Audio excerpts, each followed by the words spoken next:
নমস্কাৰ মই টিকেন্দ্ৰ ভাই আপোনালোকে চাই আছে আপোনালোকৰ মৰমৰ ইউটিউব চেনেল চাকৰি সন্ধান যো আজিৰ এই ভিডিঅ'টোত আমি আলোচনা কৰিম এছএছচি জিডিৰ ৰানিং সম্পৰ্কে আলোচনা কৰিম যেহেতু মোৰ মানে 4বাৰ ৰানিং পাস কৰাৰ ৰিয়েল এক্সপেৰিয়েন্স আছে আৰু এইখিনি অভিজ্ঞতা যিখিনি অভিজ্ঞতা আপোনালোকৰ আগত আজি শেয়াৰ কৰিম সেইখিনি অভিজ্ঞতাই নিশ্চয় আপোনালোকক কিছু কাম দিব বুলি মই ভাবো ঠিক আছে আৰু কিছুমান সৰু সৰু পইণ্টৰ বিষয়ে আলোচনা কৰিম আজিৰ এই ভিডিঅ'টোত ধৰিলো ৰানিং ৰাস্তাত দিয়ে নে ফিলত দিয়ে এনেকুৱা ধৰণৰ আৰু টাইম কম দিয়ে নে বেছি দিয়ে বা টোকেনৰ সমস্যা যদি টোকেনৰ আপোনালোকৰ প্ৰব্লেম হয় তেতিয়াহ'লে আপোনালোক ডাইৰেক্ট ৰিজেক্ট কৰিব যদি আপোনালোকে ৰানিং পাস কৰেও এনেকুৱা ধৰণৰ কিছুমান সৰু সৰু পইণ্টৰ বিষয়ে আজি আলোচনা কৰিম এই ভিডিঅ'টোত সো আপোনালোকে ভিডিঅ'টো প্ৰথমৰ পৰা শেষলৈকে চাই গ'লে হ'ল জাষ্ট এই ভিডিঅ'টো হৈছে কেৱল নতুন ল'ৰা ছোৱালীখিনিৰ কাৰণে যিসকলে মানে আগতে এছএছচি জিডিৰ ফিজিকেল দি পাইছে যিখিনি ল'ৰা ছোৱালী তেওঁলোকে জানে এই ৰিয়েল এক্সপেৰিয়েন্সটো কিন্তু যিখিনিয়ে মানে দি পোৱা নাই এবাৰ প্ৰথম দিব সেইখিনিৰ কাৰণেহে এই ভিডিঅ'টো বিশেষকৈ বনোৱা হৈছে ঠিক আছে আপোনালোকে জানে যে এছএছচি জিডিৰ ফিজিকেল মানে ৰানিং আপোনালোকৰ 5 কিলোমিটাৰ লৰাৰ কাৰণে আপোনালোকক 24 মিনিট টাইম দিয়া হ'ব আৰু ছোৱালীৰ কাৰণে 1600 মিটাৰ আপোনালোকক দিয়া হ'ব 8.5 মিনিট ঠিক আছে আপোনালোক এইখিনি টাইমৰ ভিতৰত আপোনালোকে কমপ্লিট কৰিব লাগিব আৰু ইয়াত বিশেষকৈ 9 মাইলৰ বিষয়ে কথাটো মই কম যেহেতু মানে 9 মাইলতে মই ফিজিকেল টেষ্ট দি পাইছো 4বাৰ কৈ আৰু বেলেগ চেণ্টাৰত কোনোবাৰে দিব নাই মই সো 9 মাইলৰ বিষয়ে আপোনালোক কৈছো মই এক্সপেৰিয়েন্স বিলাক মোৰ আপোনালোকে লৰাখিনিয়ে কমপ্লিট কৰিব লাগিব 24 মিনিটৰ ভিতৰত 5 কিলোমিটাৰ ঠিক আছে ধুনিয়া এটা ট্ৰেক হয় আপোনালোকে আৰে পাক দৌৰিব লাগিব ঠিক আছে আপোনালোক দুটা টোকেন দিয়া হ'ব যদি আপোনালোক মই আগতে কৈছো যদি দুটা টোকেনৰ ভিতৰত যদি আপোনালোকৰ হাতত এটা টোকেনো থাকে তেতিয়া আপোনালোক ৰিজেক্ট কৰিব যদি আপোনালোকে দৌৰো কমপ্লিট কৰে মোৰ এটা চিনাকি লৰাই মানে কিবা ওদালগুৰি না কৰ আছিল লৰাটো তেওঁ মানে ইমানে ভাল দৌৰিছে মোতকে আগত দৌৰিছে তেওঁ আৰে পাক কমপ্লিট কৰিছে তেওঁ দুটা টোকেন লৈ দৌৰিছিল কিন্তু এটা টোকেন তাৰ ভুলবশত মানে হেৰুৱাই থাকিল তাৰ পিছত তাৰ হাতত এটা টোকেন থাকিলে এটা টোকেন থকাৰ ক্ষেত্ৰত তেওঁক মানে ৰিজেক্ট কৰিলে পাছত ৰানিং পাস কৰিছিল কিন্তু ৰানিং তেওঁক ফেল কৰাই দিলে কাৰণ টোকেন দুটা দেখুৱাব নৰিলে আপোনালোকক যেটো টোকেন দিয়া হয় না দুটাকৈ টোকেন বলে এক পাকত এটা টোকেন দিয়া হ'ব আৰু সেকেন্ড পাকত এটা টোকেন দিয়া হয় এনেকা টোটাল দুটা টোকেন দিয়া হয় 9 মাইলত দুটা টোকেন আপোনালোকে লাষ্ট দেখুৱাব লাগিব আপোনালোকে তেতিয়াহে আপোনালোকক ৰানিং পাস কৰা বুলি মানে এটো প্ৰুফ আৰু লাষ্টত তেওঁৰ এটা টোকেন থাকি গ'ল এটা টোকেন থকাৰ ক্ষেত্ৰত তেওঁক ৰিজেক্ট কৰি দিলে ঠিক আছে এটো হৈছে মেইন পইণ্ট আৰু আপোনালোকৰ ৰাস্তাত দৌৰা হয় বিশেষকৈ এছএছচি জিডিত ঠিক আছে আৰু এতিয়া ছোৱালী বিলাক কৈছো ছোৱালী বিলাকৰ যেটো মানে 9 মাইল চেণ্টাৰত ৰাস্তাত দৌৰা হয় 1600 মিটাৰ 8.5 মিনিটত আপোনালোকে কমপ্লিট কৰিব লাগিব ঠিক আছে এটো মানে টোকেনৰ বিষয়ে মান ছোৱালী বিলাকৰ নেজানো হেতু কাৰণ আমি যেহেতু এন্ট্ৰি কৰো আমাক এন্ট্ৰি কৰাৰ আগত ছোৱালীখিনিক এন্ট্ৰি কৰি ৰানিং কমপ্লিট কৰে ছোৱালীসকলক আৰু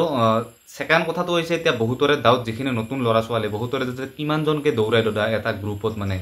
এটা গ্ৰুপত কিমান জন ল'ৰা ছোৱালী দৌৰাই এতিয়া মেইন কথাটো হৈছে যে এটা গ্ৰুপত কিমান জন দৌৰাই ল'ৰা সো আপোনালোকে জানে যোৱাবাৰ যেহেতু ফিজিক্যাল প্লাস মেডিকেল আছিল একেলগে সেই কাৰণে মানে এদিনত কম ল'ৰা ছোৱালী মানে কম ল'ৰাক মাতিছিল ধৰিলো কি 150 জন বা 200 জন এনেকুৱা ধৰণৰ মাতিছিল এদিনত অথচ তাতকৈ কমহে মাতিছিল পাহৰি গলো মই কিমান জন মাতিছিলে ঠিক আছে তাত সেই কাৰণে মানে ল'ৰা খুব কম মাতিছিলে যে মানে ফিজিক্যাল প্লাস মেডিকেল থকাৰ কাৰণে সেই কাৰণে আগতে বহুত দৌৰাইছিল এটা গ্ৰুপত 250 জন 200 জন 150 জন এনেকুৱা ধৰণৰকে দৌৰাইছিলে এতিয়াতো খুব কম দৌৰাই 30 জন 40 জন এনেকুৱা ধৰণৰ দৌৰাই 50 জন এনেকুৱা ধৰণৰ দৌৰাই ইমান নদৌৰাই আপোনালোকে টেনচন ল'ব নালাগে ঠিক আছে আগতে বহুত দৌৰাইছিল মই কলোৱে আপোনালোক এতিয়া জাস্ট যোৱাবাৰ যেটো ফিজিক্যাল প্লাস মেডিকেল আছিল তাৰ কাৰণে 9 মাইলত 30 40 50 জন দৌৰাইছে এটা গ্ৰুপত ঠিক আছে তিনিটা মান গ্ৰুপ হয় ক্লিয়াৰ হৈ যায় এনেকুৱা ধৰণৰ তিনিটা মান গ্ৰুপ কৰে তাৰছত ৰানিংটো খুবে মানে পুৱা টাইমতে কমপ্লিট কৰিছে মানে ভাল টাইমৰ ভিতৰত কমপ্লিট কৰিছে মানে আবিলি হ'ব দিয়া নাই যদি আবিলি হয় না তেতিয়ালে ৰদৰ সমস্যা হয় এনেকুৱা ধৰণৰ সেই কাৰণে লৰা বহুত পাস কৰে এতিয়া 50 জনৰ ভিতৰত আপুনি যদি 50 জনত পৰিছে না 50 জনৰ ভিতৰত মোটামুটি তাতে 45 জন 40 জন এনেকুৱা ধৰণৰ পাস কৰে ইমানে পাস কৰে এছএছচিৰ ৰানিং আপোনালোকে জাস্ট এৰা নিদিলে হল এটা ধৰিলে স্টেপ ৰাখি গলে হল ধৰিলে স্টেপ 2 ৰাখি আপোনালোকে কমপ্লিট কৰিব চেষ্টা কৰিলে হল আৰু পাৰিলে আপোনালোকে লাষ্ট 200 মিটাৰ মান যেটো শেষত 200 মিটাৰ মান আপোনালোকে ভাল এফৰ্ট দিব পাৰিলে যিমান এফৰ্ট আছে আপোনালোকৰ লাষ্ট হেভি স্পিড লগাই দিব 200 মিটাৰ মান মানে মোৰ ৰানিং কৰাটো হিতুৱে মানে টাৰ্গেট প্ৰথমতে মই কম স্পিডত মানে স্লোলি দৌৰি আছো স্লোলি দৌৰি থাকিম লাষ্টত 200 মিটাৰ মান এনেকুৱা এটা এফৰ্ট লগাই দিম ভাল এটা স্পিড মাৰি দিম তেতিয়া মানে আৰামছে ধৰিলো মই 22-23 মিনিটৰ ভিতৰত কমপ্লিট কৰি দিব পাৰো মই প্ৰত্যেকবাৰে মই 22-23 মিনিটৰ ভিতৰত কমপ্লিট কৰি দিও ঠিক আছে যিসকলে আগতে ৰানিং কৰি পাইছে তেওঁলোকে মানে টেনচন ল'বলগীয়া বিষয় নহয় এটো জানে আৰু যিসকলে এবাৰ প্ৰথম দিব তেওঁলোকে এটা খুবে এটা টেনচনৰ বিষয় ৰানিংটো এতিয়া সো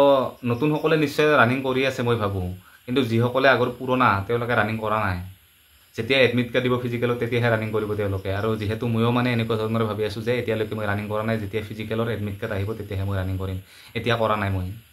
জাস্ট মোক 15-20 দিন যদি টাইম পাওঁ মই 10 দিন টাইম পাওঁ তেতিয়াহ'লে মোৰ কাৰণে মানে যথেষ্ট SSC ৰানিংটো মানে যিহেতু 24 মিনিট এটা খুব বেছি সময় আৰু যিসকলে আসাম পুলিচৰ কামাণ্ডত দৌৰি পাইছে না 20 মিনিটৰ ভিতৰত মানে 5 কিলোমিটাৰ কমপ্লিট কৰিব লাগে তেতিয়াহ'লে অলপ মানে অসুবিধা হয় 20 মিনিটৰ ভিতৰত 5 কিলোমিটাৰ কিন্তু 24 মিনিট না সেইকাৰণে খুবেই ইজি SSC ৰানিংটো ঠিক আছে আপোনালোকে টেনশ্যন ল'বলগীয়া এই বিষয়টো নহয় আৰু যেটো মই আপোনালোক ক'লো টোকেন দুটা দিব টোকেনটো আপোনালোকে ল'ব আৰু টোকেনটোতো ল'বই লাগিব লাষ্টত কিন্তু আপোনালোকে টোকেনটো হেৰুৱাব নালাগিব এইটো এটা ক'লোৱে মই আগতে যোৱাবাৰ এটা ওদালগুৰিৰ ল'ৰা মই আগতে কৈছোঁ যোৱাবাৰ এটা ওদালগুৰিৰ ল'ৰাই টোকেন এটা হেৰুৱাইছিল পাছত তেওঁ ৰানিং কমপ্লিট কৰিছিল মোৰ আগত ৰানিং কমপ্লিট কৰিছিল তথাপি তেওঁক মানে ৰিজেক্ট কৰি দিলে মানে ফেল ঠিক আছে আৰু ফিল্ডত নহয় ৰাস্তাত আপোনালোক ক'লে মই আৰু টাইম কম নিদিয়ে অথচ টাইম বেছিহে দিব এইটো কথা জানি লওক 2-3 সেকেন্ড 5 সেকেন্ড এটা টাইম বেছিহে দি দিয়ে টাইম আপোনালোক কম নিদিয়ে আৰু এইবাৰ শিফ্ট লগা কথা কৈছে RFID লগা কথা কৈছে যদি RFID লগাই তেতিয়াহ'লে আপোনালোকে 24 মিনিটৰ 24 মিনিটে আপোনালোকে পাব কোনো ধৰণৰ তাত কম নাপায় কোনো ধৰণৰ তাত বেছি নাপায় প্ৰত্যেকৰে নিজে টাইম থাকিব আৰু এটা বহুতে কৈ আছে যে RFID যদি লগাই তেতিয়াহ'লে গ্ৰাউণ্ডত হ'ব নেকি ৰানিংটো গ্ৰাউণ্ডত কোনো পধ্যে 5 কিলোমিটাৰ ৰানিং ইমান সহজ নহয় এনেকুৱা ধৰণৰ গ্ৰাউণ্ড নাই বিশেষকৈ কিছুমান চেণ্টাৰত যদি গ্ৰাউণ্ডত কৰিব লগা হয় তেতিয়াহ'লে মানে বহুত প্ৰব্লেম হ'ব বিশেষকৈ কাৰণ ধৰি লওক কি কিছুমান চেণ্টাৰত গ্ৰাউণ্ড যিহেতু এনেকুৱা ধৰণৰ 5 কিলোমিটাৰ গ্ৰাউণ্ড নাথাকে তেতিয়াহ'লে বেলেগত নিবলগীয়া হ'ব পাৰে এনেকুৱা ধৰণৰ সেইকাৰণে মই ভাবোঁ যে 5 কিলোমিটাৰ ৰানিংটো গ্ৰাউণ্ডত নহয় ৰাস্তাত হ'ব এনেকুৱা ধৰণৰ ঠিক আছে এইটো বাকী নেজানো ইমান কি হয় কি নহয় যদি RFID লগাই তেতিয়াহ'লে টেনশ্যন ল'বলগীয়া বিষয় নহয় আমি 24 মিনিটৰ ভিতৰত 24 মিনিটে আপোনালোকে সম্পূৰ্ণ টাইম পাম তাত কোনো ধৰণৰ একো প্ৰব্লেম নাই বাকী ৰানিংটোৱে জাষ্ট SSC ফিজিকেল হিচাপে আৰু বাকী তাৰপিছত লং জাম্প না হাই জাম্প এইবিলাক একো নাই ঠিক আছে আপোনালোকে জাষ্ট ৰানিংটো কমপ্লিট কৰি দিয়ক তাৰপিছত ডকুমেণ্ট ভেৰিফিকেশ্যন হ'ব তাৰপিছত মেডিকেল হ'ব এনেকুৱাকৈ আপোনালোকৰ প্ৰচেছটো হৈ যায় আৰু হাইট চেষ্টৰ কথাটো মই আপোনালোক কৈছোঁ হাইট চেষ্টৰ ক্ষেত্ৰত একো টেনশ্যন ল'বলগীয়া বিষয় নাই যদি আপোনালোকে হাইট অলপ হ'লেও কম আছে আপোনালোকে বাৰ জুখিবলৈ কওক মানে যিকেইজন তাতে ছাৰ থাকে তেওঁলোকক বাৰ জুখিবলৈ কওক আৰু তেওঁলোকে জুখিবই কাৰণ এনেকুৱা হৈছে যে SSCৰ হাইট আৰু চেষ্টত মানে ল'ৰা এজনক ফেল কৰা মানে তেওঁলোকৰ ভয় থাকে যে এই ল'ৰাজনে গৈ কিনে হাইকোৰ্ট কৰে নেকি এনেকুৱা ধৰণৰ হাইকোৰ্ট কৰে যদি হাইকোৰ্টত মানে তেওঁ জিতি যায় তেতিয়াহ'লে এজন ল'ৰা বা এজন ছোৱালীকো তেওঁলোকে ফিজিকেল টেষ্ট নেক্সট টাইম পাতিবলগীয়া হয় সেইকাৰণে তেওঁলোকে হাইট চেষ্টৰ কাৰণে খুবেই ল'ৰাজনক পাছ কৰাৰ ক্ষেত্ৰত মানে পাছ কৰাবলৈ চাই তেওঁলোকে তথাপি যদি কিবা কাৰণত নিমিলে তেওঁকতো আৰু মানে ফেল কৰাবই লাগিব এনেকুৱা ধৰণৰ কথা সেইকাৰণে আপোনাৰ হাইট চেষ্টত যদি কম আছে তেতিয়াহ'লে আপোনালোকে বাৰ ট্ৰাই কৰিব দিব আপোনালোকে হাইট চেষ্টৰ জুখিবৰ কাৰণে মানে হ'ব এইবাৰ মানে মিলিব এইবাৰ মিলিব এনেকুৱা ধৰণকৈ ৰিকুৱেষ্ট কৰিব তেওঁলোকক ঠিক আছে আজিৰ ভিডিঅ'টো এইখিনি আছে বিশেষকৈ যদি আপোনালোকৰ ভিডিঅ'টো ভাল লাগিছে তেতিয়াহ'লে কমচে কম এটা লাইক কৰি দিয়ক আৰু যদি আপোনালোকে SSCৰ ফিজিকেল টেষ্টৰ বিষয়ে কিবা সুধিবলগীয়া আছে তেতিয়াহ'লে আপোনালোকে সুধিব পাৰে মই আপোনালোক ৰিপ্লাই কৰিম ঠিক আছে